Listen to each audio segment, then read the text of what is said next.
Explain why they rejected a bid to run Hartlepool Hospital's fertility unit. The Care Fertility Group operates 15 units across the country but was ruled out at Hartlepool.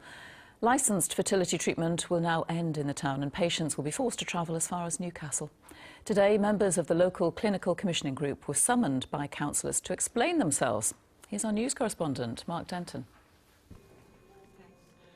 This is what health managers look like facing the music. They've ended licensed fertility services in Hartlepool. Little Eliza wouldn't be here without them. This is a product of 4.5 years of kind care, compassion from the staff at the ARU in Hartlepool, who are distraught to think that other people won't get that care and compassion. Summoned to explain themselves to councillors, members of the clinical commissioning group. And I think it's absolutely deplorable that people should find information out via the media. It's not acceptable in any way, shape or form. It's very important that patients and individuals affected didn't find out in the press, so we were working with the trust to ensure that happened in advance.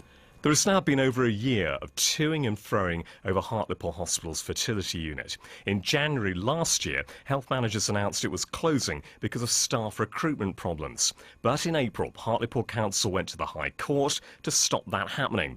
A judge ruled it couldn't shut without a consultation, which started in May. That finished in July. The unit would stay open if a private company could run it. But last month, the clinical commissioning group announced no bidder had met benchmark requirements. One of those bidders, though, was the Care Fertility Group. It runs 15 fertility clinics across Britain, was already helping to provide services in Hartlepool, and said it was very disappointed.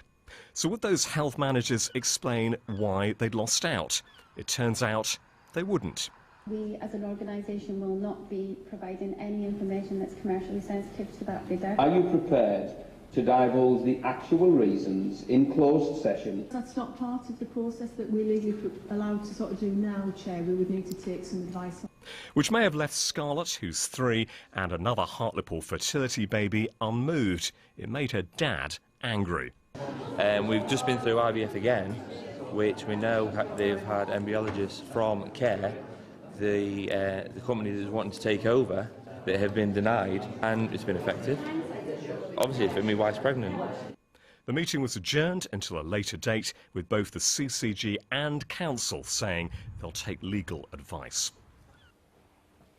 Well, Mark's with me now. Mark, the council not getting the answers they wanted there, so what happens now? Well, in a word, frustration, certainly as far as the council's concerned. You know, the chair of the committee, who you saw today, told me after the meeting that his scrutiny committee couldn't actually do one important thing today, which is scrutinise. There are actually concerns beyond where the fertility unit actually is. The wider concern from campaigners, you know, is that they fear that services at Hartlepool Hospital are being gradually taken away, making it ripe for closure. That is utterly denied, I have to say, by health managers who say there's absolutely no closure agenda.